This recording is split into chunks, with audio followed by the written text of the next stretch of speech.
Hey, coughed on. Hey, gang, we are back with another episode of Black Love Unfiltered. So, yeah, I am Fran, and this is. James, what's up? So, today we just want to share with y'all about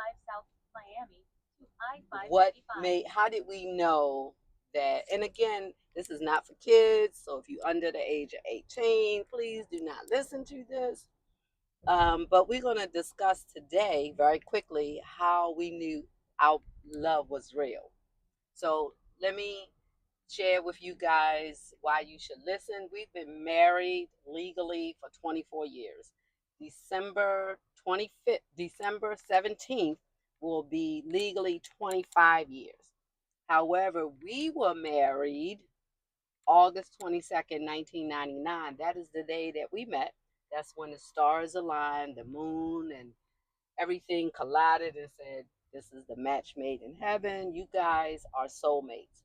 So, how did we know that we were soulmates? So, that is the question of the day. What's the question? How did we know? It was real love. Yeah, how did we know it was real love? So, how did I know that it was real love? When he penetrated me and I saw stars.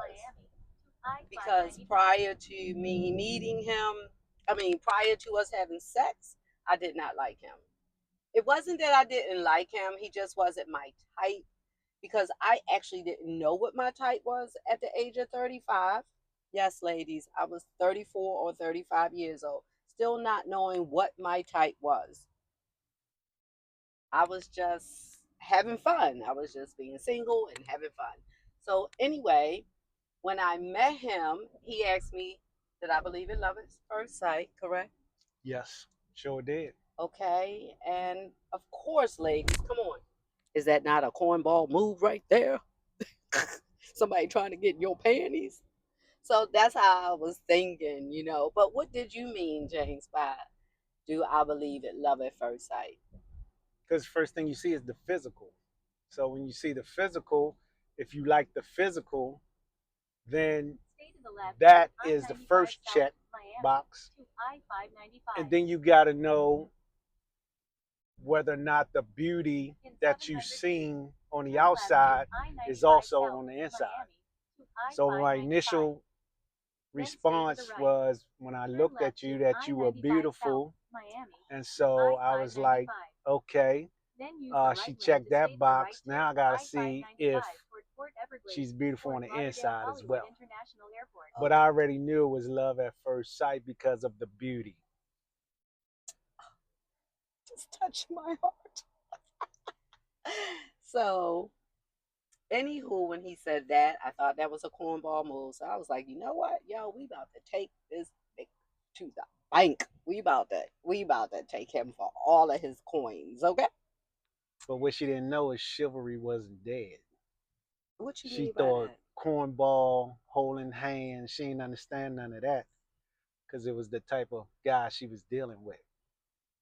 And when you treat a queen like they supposed to be treated, they have no choice but to surrender. And that's what happened. And that's what I did. I surrendered. She had no choice. And he's talking about that chivalry was when he did ask me out on our first date. He came, picked me up, took me to dinner. He brought me real flowers, not no flowers from off the street, not no grocery store flowers. He brought me lily of the valleys. Oh my God! And I ain't just pull up to the door No, and you bump can't. the horn and say, "Come on, let's roll." No, you came to my door. Okay. You came and got me, and we walked back to your car. You opened the door for me, and I was like, "What the fuck, You nigga? I know how to open up a door." Ladies, not that my father did not teach me these things. It was just I wasn't used to it, and I had been married before, and I had dated other men. I just wasn't used to it. Okay. So anyway, he was holding my hand, took me out on dates, and we went on at least 3 dates before we had sex. before he made love to me, ladies. It really wasn't. In my mind, it was sex because I hadn't had it in a minute. But bruh, I was like, kept trying to tell him. He was pressing me after our third date. He had dinner. He had cooked dinner for me. It was over his house, and bruh was like, let's go upstairs to the bedroom and watch TV. Okay, I see what type of games you playing here, but I'm going to roll with it because I ate your food. We drinking wine, and I enjoyed his company. Oh my gosh. Had enjoyed our second date. Our first date was dinner out in a restaurant. Our second date, I like, it was cool and everything, but I was like, let me let bro come over my house. He wanted to watch the basketball game. That's like his favorite sport. So we did that, talked and everything. And then the third date was he asked me to come over to his house and have dinner with him. And so that's what happened. And we had dinner and we did go upstairs to his bedroom to watch TV. And one thing led to another. He was kissing on me, feeling on me, and I was doing vice versa because he felt so good, but I was waiting on God to bring me my man. Like, no, if God was bringing me my man, I wouldn't be having sex on. Long story short, James and I had sex then, and it was unprotected.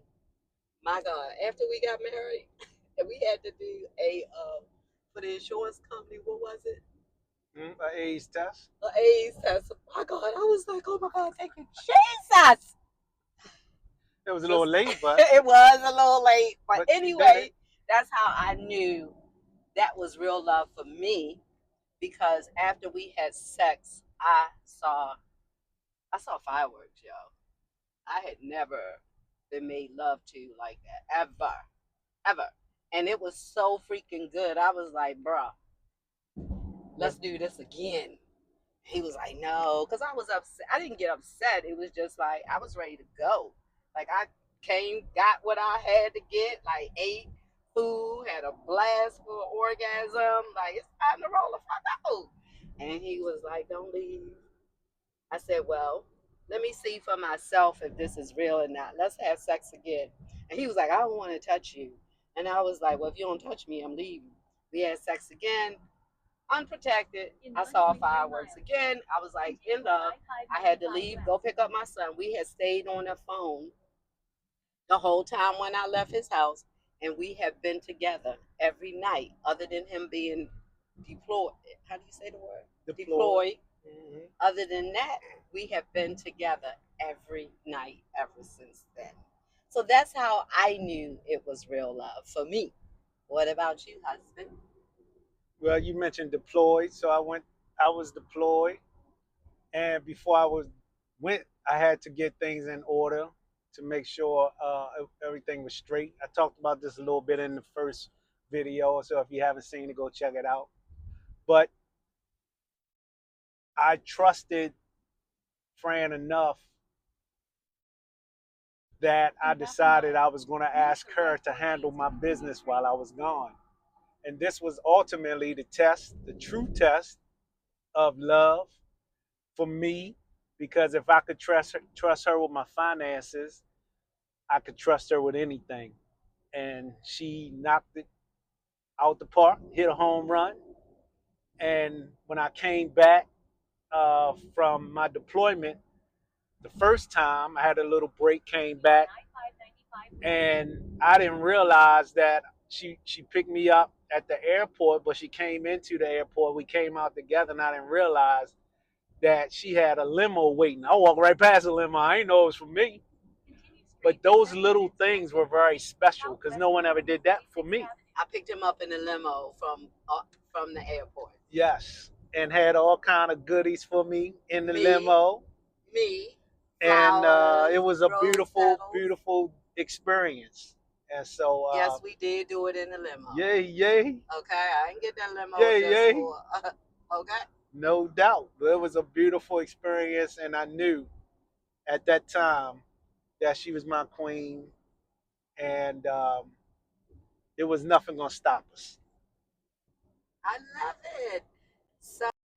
So if you enjoyed this segment, please tap the like, share, and comment. We love comments. Toodles.